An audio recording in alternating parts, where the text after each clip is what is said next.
জমিদারের ছোট্ট মেয়ে বাগানে ছিল। সে বাধা দিতে এলে মহেশ তাকে শিং দিয়ে ফেলে দিল।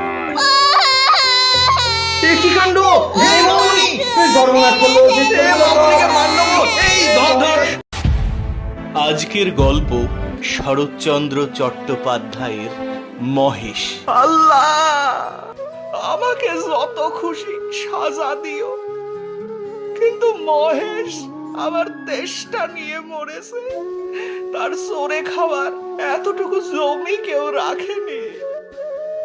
যে তোমার দেওয়া মাঠের ঘাস, তোমার দেওয়া তেষ্টার জল তাকে খেতে দেয়নি, তার কসুর তুমি যেন কখনো মাপ করো না।